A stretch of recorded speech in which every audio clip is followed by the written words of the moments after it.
Good morning guys. अभी सुबह का वक्त है, 7:45 बजे का टाइम हो रहा है और मैं फटाफट रेडी हुई हूँ। आज विवेक की कोलोनोस्कोपी के लिए मैं सूरत जा रही हूँ, जो कि बहुत दिनों से पेंडिंग है, फरवरी से एक्चुअली पेंडिंग है। तो आज उनको लेके जा रही हूँ मैं। बस यही प्रार्थना है कि सब रिपोर्ट्स नॉर्मल आए, क्योंकि जब भी कभी ऐसे सब रिपोर्ट्स के लिए हम लोग जाते हैं ना, तो ये बहुत ज़्यादा अपसेट हो जाते हैं। ये कल से बहुत अपसेट है। मैं यही समझा रही हूँ कि this is a routine checkup और ये बहुत ज़्यादा ज़रूरी होता है कराना, बिकॉज़ ये प्रॉब्लम ही ऐसी है, आपको भी सबको पता ही है कि उनके साथ जो भी गुजर चुका है, तो जिसके चलते ये तो बहुत ज़्यादा ज़रूरी हो जाता है रेगुलर चेकअप कराना। इनका 3 मंथ्स पे सोनोग्राफीज़ होती हैं, आप सबको ही पता होगा जो मुझे रेगुलर वॉच करते हैं। और 1 ईयर पे CT स्कैन होता है और 2 ईयर्स पे कोलोनोस्कोपी होती है। कोलोनोस्कोपी क्या होती है आप सबको पता होगा। जब इनको ये डिटेक्ट हुआ था तब इनका सबसे पहले यही हुआ था, बायोप्सी के लिए करते हैं ये। तो अभी कोई बायोप्सी नहीं है, अभी जस्ट टू चेक। तो कोलोनोस्कोपी इज़ के एनेस्थीसिया दे के ना कैमरा अंदर डालते हैं और चेक करते हैं कि भाई कोई प्रॉब्लम तो नहीं है, टू मेक श्योर। तो वो है आज। बहुत दिनों से जाना टल रहा था, फरवरी में जाना था, इतना मुझे लेट नहीं होना चाहिए था, बट मैं हो गई हूँ लेट बिकॉज़ फरवरी में ये अपने कामों में बिज़ी थे, इनके ऑर्डर्स वगैरह थे, इन्होंने बोला मार्च में जाएंगे, फिर भैया का ऐसा हो गया और मैं बस रेडी हो गई हूँ। मैंने भी अपना एक जीन्स डाल लिया है, ये वाला, ये कुछ दिन पहले आई थी तो काफ़ी कंफर्टेबल सी है, यही पहन ली है। चाय बना रही है, चाय बना के हम लोगों को, जब बेटी बड़ी हो जाती है तो हमें ये सब चीज़ों की टेंशन बिल्कुल नहीं रहती। ये बड़ी हो चुकी है तो इस चीज़ का हमें बहुत ज़्यादा एडवांटेज है कि मैं तैयार हो रही थी तो बोली मम्मी मैं चाय बना देती हूँ। तो अभी सनग्लास लगा लूँगी, गर्मी काफ़ी हो गई है यहाँ पे, नो डाउट। सुबह शाम की ठंडी सी, मतलब सुबह शाम यहाँ पे एटमॉस्फेयर काफ़ी सूदिंग है, बट फिर भी गर्मी तो हो ही रही है। तो फटाफट से सनग्लास, शूज़ और चाय पी के हम लोग निकलते हैं। मैं विवेक से मिलवाती हूँ, थोड़े से अपसेट हैं। आप लोग कमेंट सेक्शन में अपना प्यार दीजिएगा, अपनी विशेस दीजिएगा, जो हमें हमेशा चाहिए कि इनका रिपोर्ट्स जो हैं वो सब नॉर्मल आ जाएं, एकदम नॉर्मल आ जाएं। और मुझे तो पता है सब नॉर्मल आने वाला है। मैंने इनको यही बोला कि थिंक पॉजिटिव, जो हम सोचते हैं वही होता है, सो जस्ट थिंक पॉजिटिव। तो चलो चलते हैं फटाफट से हॉस्पिटल और करवा के आते हैं। आज ये काफ़ी टाइम से पेंडिंग है, क्योंकि ये काम हो जाए तो इसके बाद हमें करना है एक और बहुत बड़ा काम। आप लोगों को पता ही चल जाएगा, अब मैं काफ़ी दिनों से आपको बोल भी रही थी कि हम किसी चीज़ में बहुत ज़्यादा बिजी हैं, किसी काम में बहुत ज़्यादा बिजी हैं, जो अभी मैंने डिस्क्लोज़ नहीं किया है, क्योंकि विवेक नहीं चाहते थे। विवेक चाह रहे थे कि जब वो हो तो ही हम डिस्क्लोज़ करें। तो नेक्स्ट व्लॉग्स आपको वही मिलेंगे जो भी हम लाइफ में नया करने जा रहे हैं, कुछ अच्छा करने जा रहे हैं, लाइफ को बेटर बनाने के लिए, लाइफ को अच्छा बनाने के लिए, वो चीज़ आपके साथ बस बहुत जल्दी मैं शेयर कर दूँगी। यहाँ पे प्रिशा बना रही है चाय। गुड मॉर्निंग करो बाबू। नहीं कर रही। क्यों इतना तो सुन? नहीं करता। अरे बाबू तू ऑलवेज सुंदर लगता है। देख इधर, शोना शोना इधर देख। गुड मॉर्निंग करो। अभी सो के उठी है जस्ट, अपने मम्मी पापा के लिए देखो चाय बना रही है। ये बच्चा बहुत प्यारा वाला है, और जब हम कभी ऐसे चेकअप वगैरह के लिए जाते हैं ना, तो इतने प्यार से विशेस दे के भेजती है ना कि टेंशन नाम की तो चीज़ ही उड़ जाती है।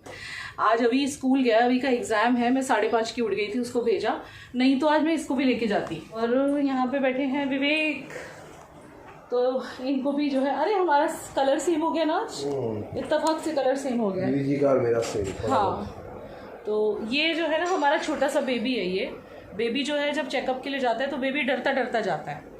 आप क्या कहोगे इस बारे में? नहीं आपको नहीं कह रही, अपनी ऑडियंस को कह रही हूँ। ये हमेशा डरते डरते से जाते हैं। मैं इनको बोलती हूँ डरना क्यों है भाई, सब कुछ इतना बढ़िया है, सब कुछ और अच्छा होगा, बेस्ट होगा, डरना क्यों है ना? थोड़े से नर्वस हो जाते हैं, पर नर्वस होने की ज़रूरत बिल्कुल भी नहीं है। हमारी ऑडियंस है हमारे साथ। तो चाय पी के बस अभी हमारी निकलने की तैयारी है। ये प्रिशा ने गर्मा गर्म चाय बना दी है। इसके साथ विवेक को तो बहुत ही लाइट एक खाकरा खाने के लिए बोला है बस। विवेक और कुछ ज़्यादा नहीं खा सकते। मैंने चिवड़ा वगैरह खा लिया था थोड़ा सा, और इसके बाद में मैं लिफ्ट में निकल चुकी थी। जब इस तरह से हम लोग सूरत जाते हैं ना चेकअप के लिए, तो बहुत दिमाग पे टेंशन होती है, बहुत एक अजीब सी परेशानी होती है, क्योंकि ये इंसान की नेचर होती है कि जब इस तरह की चीज़ें उसने पास्ट में फ़ेस कर ली होती है ना, तो वो उस चीज़ से भी डरने लगता है। तो नो डाउट इस हॉस्पिटल से मुझे प्यार भी है, क्योंकि इसी हॉस्पिटल ने विवेक को जीवन दान दिया है, ये तो सच बात है, आप लोग जानते ही हो। और बाकी तो ऊपर वाले की इच्छा होती है, ऊपर वाला सब देखता है, सबकी रक्षा करता है।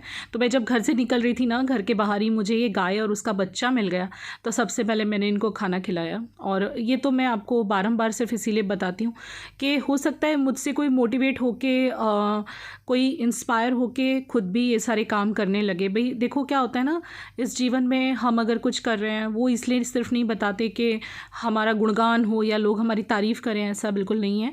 हमें देख के बहुत से लोग इंस्पायर भी तो हो सकते हैं ना। आज की बिज़ी शेड्यूल में, आज की बिज़ी ज़िंदगी में कहाँ किसी को याद रहता है। बहुत सारे लोग, मैं खुद पहले ये सब भूल जाया करती थी, लेकिन अब एक मेरी डेली रूटीन में शामिल हो गया है कि मैं सुबह में कई बार मेरे खाने से पहले मैं नीचे जो हमारे जो प्यारे प्यारे से बच्चे हैं, मैं तो उनको बच्चों का ही नाम दूँगी, जो डॉग्स हैं मतलब हमारे नीचे स्ट्रीट डॉग्स, उनको मैं अब बेबीज़ ही बोलती हूँ। एक दो का नाम भी रखा हुआ है, और एक माँ ने तो बच्चे भी दिए हैं, आपको पता ही है। तो वो मेरा रूटीन ही है कि मैं मॉर्निंग में उठते ही वहाँ खाना भेजती हूँ पहले, उसके बाद ही खुद चाय वाय पीती हूँ, और गाय को और डॉग को हो सके वहाँ तक रोज़ खाना खिलाने की ट्राई करती हूँ, और करना भी चाहिए। और जिसको भी मतलब अपने घर में से लाइक किसी को हम अगर रोज़ खिला रहे हैं कुछ, या कोई हमारे घर से, ये बहुत अच्छी बात होती है। अपने साथ साथ हम किसी और का भी पेट भरें, ये तो एक भगवान का दिया हुआ ये है कि ज़िंदगी जो है वो हमारी एक तोहफे जैसी है, सिर्फ हमारे लिए नहीं है, वो दूसरों के लिए भी हमारी ज़िंदगी काम लगे, तो उस ज़िंदगी का मतलब भी है, कुछ मीनिंग्स भी हैं। तो बस उनको खाना खिला के हम निकल पड़े थे। और सूरत का ये रोड है, मतलब फ्रॉम नवसारी टू सूरत ये रास्ता है बीच में। और इतना प्रेशर में होते हैं विवेक ना आज के दिन, जब भी हम यहाँ चेकअप के लिए जाते हैं, जबकि वो जानते हैं सब कुछ अच्छा ही होने वाला है। और मैं तो हमेशा पॉजिटिव थिंक करती हूँ, एंड दिस इज़ कॉल्ड क्या बोलते हैं उसको, उसका एक नाम होता है ना, मैनिफेस्टेशन, या मैनिफेस्ट होता है ये, कि हम जो सोचते हैं जो बोलते हैं वो होता है। तो मैं हमेशा पॉजिटिव ही सोचती हूँ, और मुझे पता है आज के रिपोर्ट्स भी अच्छे ही आने वाले हैं। लेकिन चूंकि इन्होंने फेस किया है ना, विवेक ने हर चीज़ अपने शरीर पे फेस की है, इतनी बड़ी बीमारी जो हो गई थी, तो वो जब भी यहाँ चेकअप के लिए जाते हैं वो डरे से रहते हैं। तो एग्जैक्टली 9 बजे हम बस अब पहुँचने वाले थे, और मुझे हॉस्पिटल पहुँचते एग्जैक्टली 9:30 हो गए थे, और हमें एक्चुअली 9 बजे ही बुलाया था, क्योंकि ये प्रोसीजर काफ़ी लंबा है। मैं आपको बोलूँ ना, तो ये सारा प्रोसीजर करके घर जाते रात हो गई थी। सोचा नहीं था मैंने कि रात हो जाएगी, आप समझ लो मैं 12 घंटे के करीब यहाँ पे ही थी, ठीक है। तो मैं फाइनली हॉस्पिटल पहुंच गई थी। तो 9 बजे हमें बुलाया था, हम 9:30 पहुँचे। 9:30 पहुँचने के बाद 9:45-10 बजे तक हमने वो सब किया जो फॉर्मेलिटीज़ होती हैं, लाइक इनका वेट चेक करते हैं। हॉस्पिटल पहुँच चुके हैं, सिड्स हॉस्पिटल, जहाँ विवेक का 2 साल पहले ऑपरेशन हुआ था। जो लोग मुझे रेगुलर फॉलो करते हैं ये पहचान गए होंगे हॉस्पिटल। तो इसमें ऐसा प्रोसीजर होता है, एंडोस्कोपी या कोलोनोस्कोपी जो भी बोलो इसे, दोनों नाम हैं एक ही चीज़ के। इसमें ना पहले आपको 2 लीटर ही वाला पानी पिलाया जाता है। इस पानी में ना एक दवाई डाली है। जैसे हम लोग यहाँ पे आए ना, तो इनका वेट वगैरह चेक हुआ, फॉर्मेलिटी पूरी हुई, डॉक्टर ने फाइल देखी, और उसके बाद में ना मुझे मेडिकल स्टोर से एक मेडिसिन लाने के लिए बोला गया, तो वो मैं नीचे से लेके आई हूँ, और फिर वो 2 लीटर पानी के अंदर उन्होंने मिला के हमें दिया है।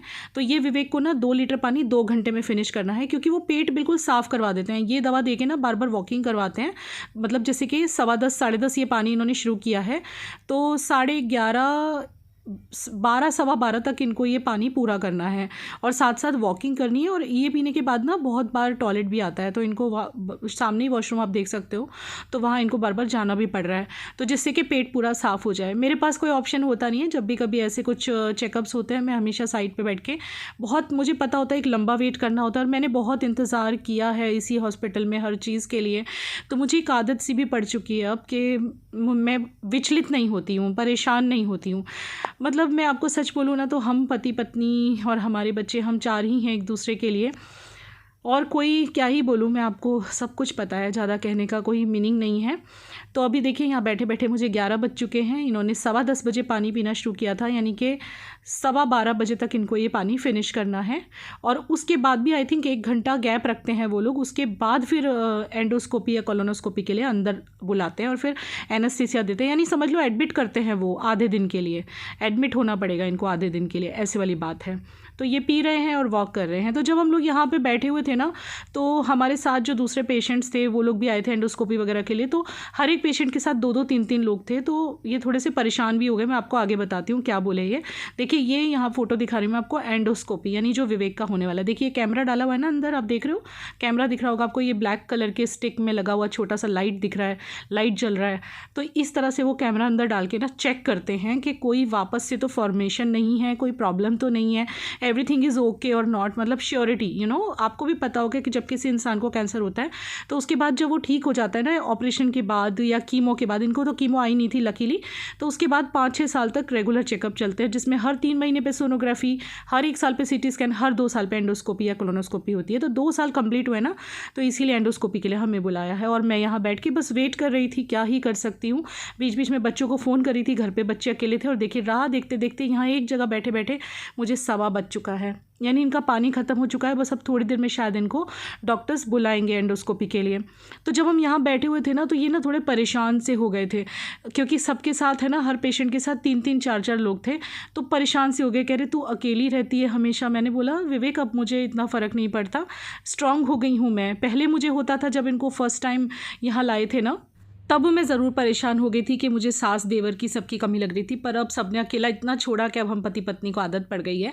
तो ये यहाँ पे देखिए एंडोस्कोपी के बाद ये होश में आ चुके हैं। इनको एनेस्थीसिया दिया था ना, तो ये काफ़ी देर तक सोए रहे थे, और ये सारा प्रोसीजर करते करते मुझे शाम के 6:30-7 वहीं पर बज गए थे, और मुझे घर आते मैं बोलूँ तो लगभग 8:30 बज गए थे।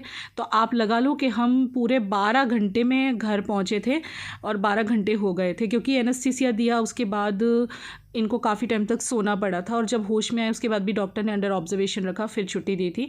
तो हम घर आए तो भूख भी लगी थी, और सिर में भी मेरे दर्द हो गया था, बहुत थकी थी। तो प्रिशा ने यहाँ पे भेल बना के रखी थी, तैयार रखी थी सब कुछ, उसने चटनी वटनी डाल के, प्याज टमाटर डाल के, वो बोली आप लोग भूखे आए हो, तो उसने गर्मा गर्म चाय पिलाई और भेल खिलाई हमें।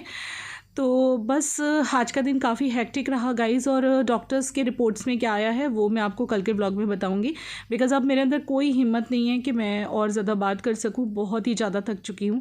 घर में एक बच्ची होती है तो देखिए वापस आते के साथ ही उसने सब कुछ तैयार रखा था। चलिए ब्लॉग लाइक कर दीजिएगा, और आपका आशीर्वाद चाहिए बस। Love you, bye.